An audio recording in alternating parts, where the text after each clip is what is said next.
Welcome back to the Perfectly Homeless podcast.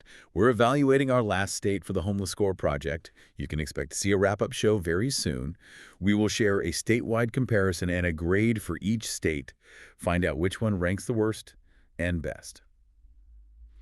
Now, if you are joining us for the first time, you just need to know how we do things here. Right, because we don't do standard listicles. Exactly. We don't just hand out a final score at the top of the evaluation. We are actually building this scorecard in real time. Which is really the only way to do it. Right. So as we analyze the lived reality and, well, the systems in place across the state of Wyoming today, you are going to see this score evolve category by category. It's a dynamic living assessment. It absolutely has to be. I mean, homelessness is never just one single issue, right? No, definitely not. It's this highly complex web of housing markets, local policy, geography, and obviously human experience. To truly understand how Wyoming handles this crisis, we have to look at the actual mechanisms driving those systems. Okay, so where do we start? Well, let's start by establishing the baseline scale of the issue. According to the 2025 point-in-time snapshot, Wyoming had 535 total persons experiencing homelessness. Okay. That breaks down to 437 individuals who were sheltered and 98 who were unsheltered. Wait, I have to jump in right away because we need to unpack how those numbers are actually gathered. Sure. The point-in-time count happens on a single night in late January, correct? In Wyoming. Yes, late January. I mean, that sounds like the absolute worst possible time to try and count an unsheltered population. Imagine the temperature dropping to like 15 degrees below zero. Yeah, People aren't going to be sitting on a park bench waiting with a clipboard. They are hiding out of pure survival. You've hit on one of the biggest statistical hurdles in tracking rural homelessness. It is notoriously tricky, and the numbers are often vastly undercounted. Right. For context, the Wyoming Rescue Mission estimates that nearly 648 people are homeless on any given night in the state. So the counts fluctuate wildly depending on who is doing the counting and, well, what time of year it is. That makes a lot of sense. But what's truly fascinating and challenging, here is this systemic and geographic pattern. I mean, this is a frontier state. Yeah, lots of wide open space. Exactly. The resources are spread incredibly thin across vast open distances. And because the winter climate is absolutely lethal, you just don't see massive, highly visible urban tent cities. Right. The weather just makes that kind of exposure unsurvivable. Yeah, it's not like you're walking down a busy city block in, say, a major coastal metro and seeing a row of encampments lining the sidewalk. No, completely different. Rural homelessness operates completely differently. It is almost like being hidden in plain sight. That's a perfect way to put it. It's not living on a busy thoroughfare. It's crashing on a friend's floor for a few weeks until you wear out your welcome.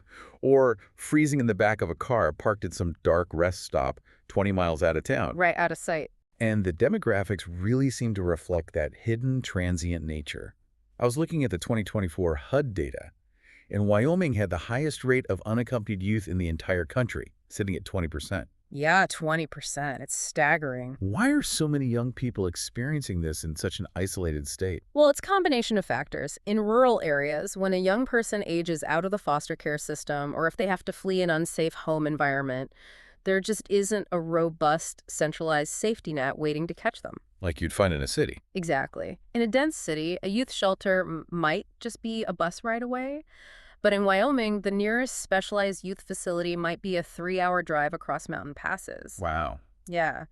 This isolation practically forces young people into invisible homelessness, couch surfing, living in vehicles, or staying in unsafe temporary situations just to keep a roof over their heads. So what does this all mean for how the state actually handles the crisis, when the geography itself is an obstacle? Well, that is the exact question our scorecard is designed to answer. Let's get into the first of our 6 categories. Okay, let's do it. Housing affordability. Oh, this is usually where the foundation either holds up or completely crumbles. And sadly, Wyoming is experiencing a severe structural crumble right now.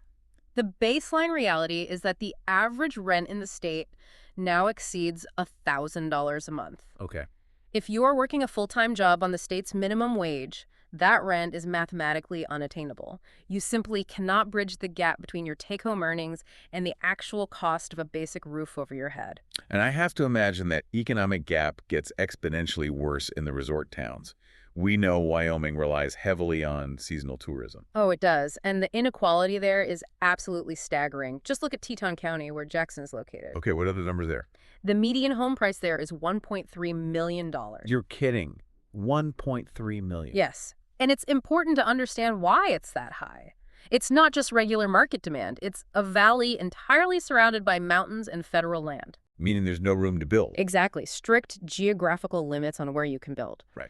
Developers have very little land to work with, so they naturally only build high-margin luxury property. Right, the economics of it. So this isn't just pricing out marginalized individuals. This is actively pricing out the entire seasonal workforce. The housekeepers, the lift operators, the restaurant workers, the people that keep the local economy running. Yeah. When housing becomes an exclusive luxury, the bottom rungs of the economic ladder just completely fall away. Wow. This shifts the score because, I mean, if the fully employed workforce can't even afford to live in the county, housing affordability for someone actively in a financial or mental health crisis is practically non-existent. It really is. The mechanism of the resort economy is actively cannibalizing its own labor force. So let's move logically to category 2, which is shelter access. Right. If you lose that $1,000 a month apartment because your hours got cut, where do you go? Well, you try to get a bed in the shelter system, but it is incredibly difficult to actually secure one. How difficult? United Way reports that vital agencies like the Family Promise of Cheyenne, which we'll just call FPC, and the Unaccompanied Students Initiative, USI, are operating with severe wait lists. Okay. Listen to this statistic. Last year, only 26% of the families seeking shelter at FPC actually received it. Wait, let's translate that so it really sinks in. Go ahead. Nearly 3/4 of families who swallowed their pride, walked through those doors, and asked for a safe place for their kids to sleep were turned away simply because there was no physical room for them. Exactly. The system is operating at maximum capacity every single night. That is heartbreaking. It is. Now, it's vital to point out that the facilities that do exist are highly efficient with the funding they have. Okay, so they're doing good work with what they've got. Incredible work. The Wyoming Rescue Mission, for example, has their logistics dialed in so well that they can provide a hot meal for just $2.58. Wow, that's impressively low. And they can provide a safe night of shelter for $15.10. Their impact is massive, and they are absolutely saving lives. But their capacity is stretched to the absolute limit by the sheer volume of demand that the housing market is creating. Based on this, the current draft score is, well, it's definitely taking a negative hit. It is a heartbreaking mechanical failure. Yeah, that's exactly what it is. You have these heroic agencies stretching every single dollar to the penny, but they just don't have the physical footprint to house the need. They just don't. It's like a horrible game of musical chairs played across hundreds of miles of freezing landscape. When the music stops, if you aren't standing right next to one of the few available chairs, you are literally out in the cold. And that reality naturally brings us to category 3, criminalization and enforcement. Right. Because how does the local government respond to the people who are inevitably left standing when the shelters are full? This is where we analyze local ordinances. And there is a highly politically charged proposal currently in front of the Cheyenne City Council that perfectly illustrates the mechanics of this category. What's the proposal? The proposal aims to raise the fine for sleeping on streets, alleys, or doorways from $50 all the way up to $750. Wait, $750? Yes. And it includes the possibility of up to 6 months in jail. That is a 15-fold increase in the financial penalty. Yeah. But, just to play devil's advocate for a moment here. Sure. Proponents of these kinds of laws usually point to public safety, right? If a town council looks at the news, sees the massive entrenched encampments in places like Portland or San Francisco, and wants to ensure their downtown stays clear and navigable for businesses, Yeah. I mean, don't they have to enforce some sort of boundary? Looking at this impartially, that is exactly the argument proponents make. They argue the amendment is a completely necessary deterrent to mitigate encampments and maintain public spaces. Right. Furthermore, the proposal explicitly removes existing language that allowed fines to be reduced for individuals who are actively seeking aid from community organizations. Wow, so no exceptions. The intent is strict, across-the-board enforcement. But what is the counter-argument from the people actually working in the shelter system? Well, critics of the measure, which includes several shelter directors and even some dissenting council members, call it mean-spirited and practically unenforceable. How so? They point to the core economic mechanism at play here. If a homeless individual cannot afford basic rent or even a cheap motel room, they certainly do not have $750 lying around to pay a municipal fine. Obviously not. They argue this strategy doesn't actually solve the issue of homelessness, it just cycles vulnerable people through the criminal justice system. Which creates a whole new set of problems. Exactly. If you get a criminal record for sleeping outside, it becomes exponentially harder to pass a background check to eventually secure permanent housing. Incredible. This lowers the overall picture. I mean, you are effectively penalizing a human being for the systemic failure we just talked about in categories 1 and 2. It creates a complete feedback loop. Exactly. A loop of poverty and penalization. If you can't afford housing, you sleep on the street. If you sleep on the street, you get fined. Yeah. If you can't pay the fine, you get a record, which essentially guarantees you will never be approved for housing. It is a revolving door that is very, very difficult to break out of once you are pushed into it. Okay, we are about a third of the way through our analysis. For those watching the video version, you're seeing our preliminary scorecard appearing on screen right now. Yes, there it is. For everyone listening, I want to emphasize, clearly label this in your mind as the draft score. This is just a preliminary snapshot of where Wyoming currently stands based on housing, shelters, and enforcement. It is absolutely not the final score. Right. It is not the final score. We still have 3 major categories left to analyze. Yeah. And the upcoming data could significantly alter the final result. And those next categories look at some of the most critical survival tactics and systemic lifelines for people in this situation. Let's get into it. Let's move to category 4, vehicle dwelling friendliness. Okay. When housing is fundamentally unaffordable and the shelter waitlists are completely full, the absolute last resort for many individuals is their car or an RV. Now, here's where it gets really interesting as an analogy. Because if you think about it, a vehicle is often a person's greatest remaining asset. Definitely. It provides mobility, a locking door, and climate control. But local laws often treat that exact same vehicle like a public liability the very second you recline the seat and fall asleep in it. That's a great point. So how friendly are the local municipal codes in Wyoming toward vehicle dwelling? It is a complete patchwork of local laws, and navigating them is incredibly stressful. Give me an example. In Casper, for instance, you can only park or dwell in an RV on a public street for 5 days within a 30-day period. Just 5 days. And you even need a specific permit just to do that. The city cites legitimate infrastructure issues with traffic hazards and the need for snowplows to clear the roads. Okay, what about other towns? Well, in Teton County, the landscape is even stricter. They completely prohibit camper trailers from being used as living quarters anywhere outside of an authorized, paid campground. So if you're a seasonal worker living in your van, or a family who lost their apartment and moved into an RV, you're constantly having to move. Constantly. You can't establish any kind of routine. You can't park near your job because you are continually trying to avoid detection and ticketing. Mostly, yes. It is a state of perpetual displacement.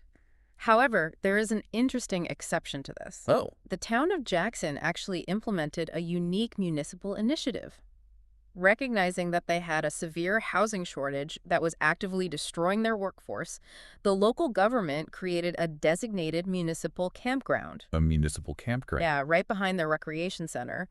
And it's specifically for employed seasonal workers. It provides a legal place to park and live, and it costs between $225 and $465 a month. Amazing. This raises the overall picture.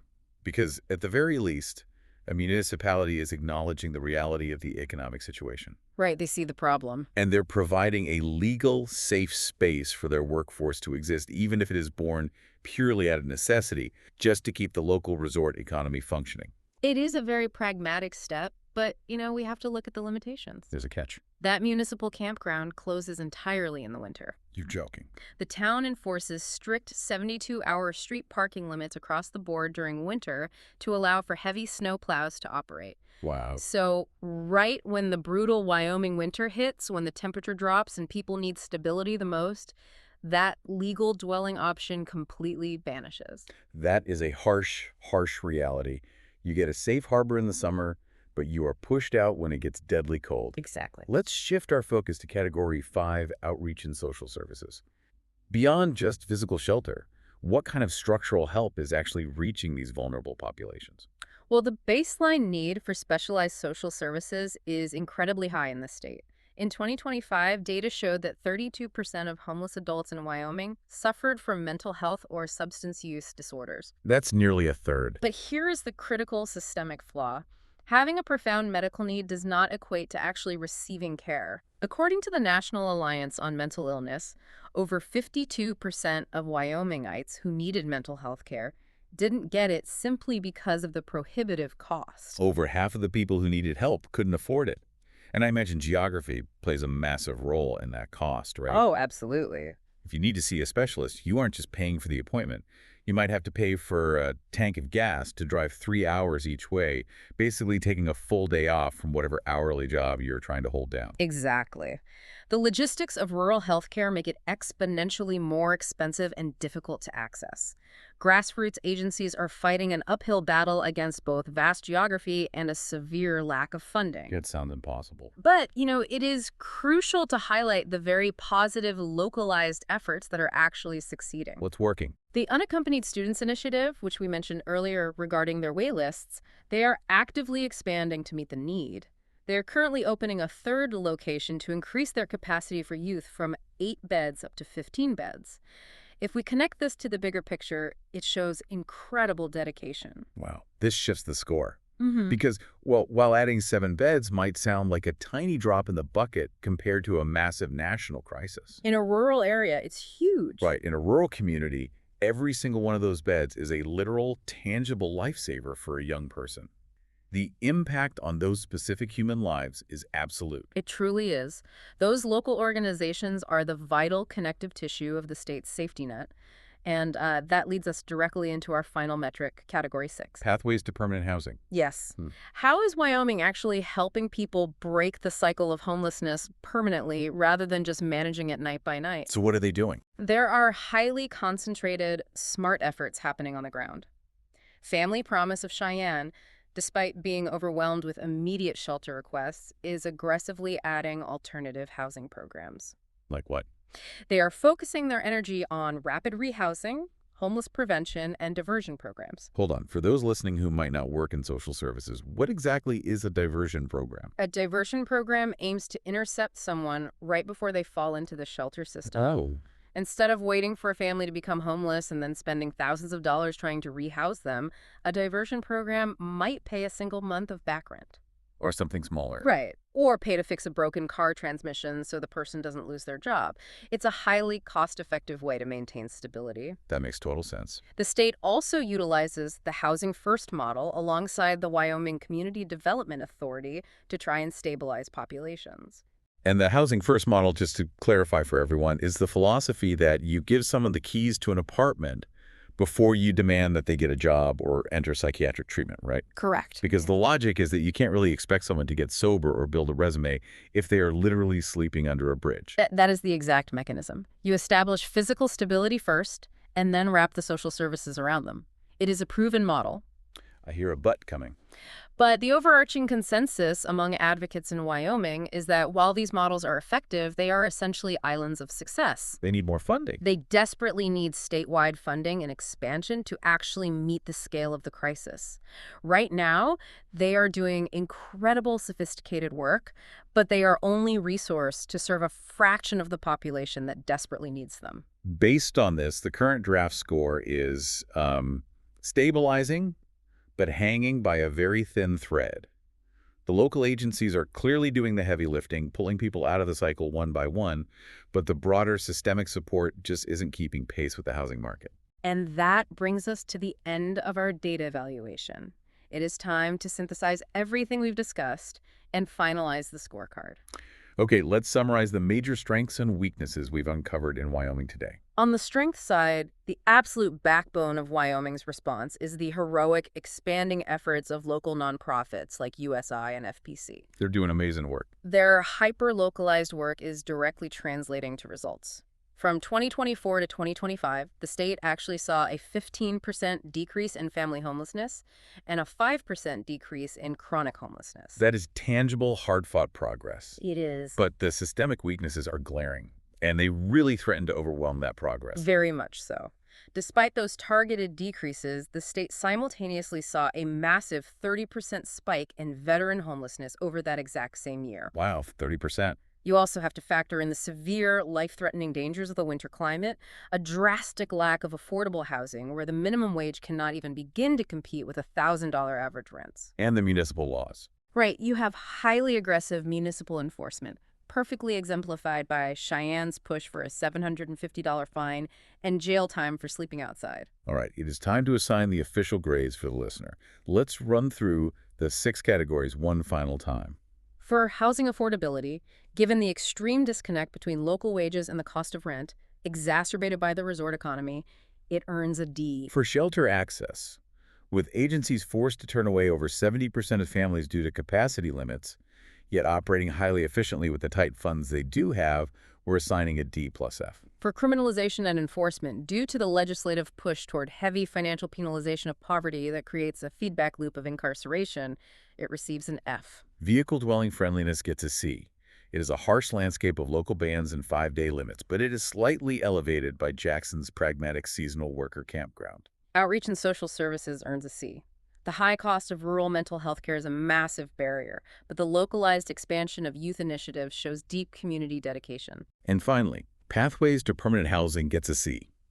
Incredibly smart, proven models exist, like rapid rehousing and diversion, but they desperately lack the financial scale required for a true statewide solution. When we calculate those individual category grades against the overarching systemic realities of the state, The final perfectly homeless state score for Wyoming is a D plus F. to put that final letter grade into a concise perspective, despite the valiant, life-saving efforts of local rescue missions and shelters, the combination of extreme winter weather, a severe affordable housing shortage driven by geographic limits, and increasingly punitive local laws makes Wyoming an incredibly difficult state to experience homelessness in. The natural environment fights you, the housing economy fights you, and in some cities, the local municipal ordinances actively fight you. Which leaves us with one final, broader consideration. This raises an important question. Okay.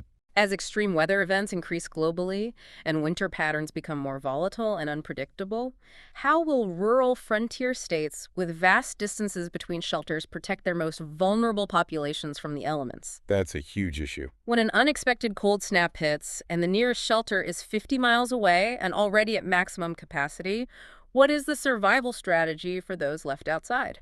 That is a chilling thought to leave on, but a vital one to consider as we look at the future of rural infrastructure. That's the perfectly homeless state score for Wyoming. Thank you for tuning in. See Me Thing. If you found the series interesting, please tap the like and subscribe buttons, and we will see you on the wrap-up show where we compare all 50 state scores with some observations from Stephen Ferry, our producer, Stephen Perry. Until next time, park with purpose and dwell well. If you'd like to support the project, click on over to the Perfectly Homeless Etsy store and get yourself a warm hoodie with our logo, or you can buy us a coffee at buymeacoffee.com/perfectlyhomeless. Every purchase and donation helps fund future episodes in this 50-state journey through homelessness in America. Wear the logo. Start a conversation. Because homelessness isn't someone else's problem anymore. It's happening in every state, every city, and more neighborhoods than most people realize. Thank you so much for watching. Let me know what you think in the comment section, and I'll see you in the next episode.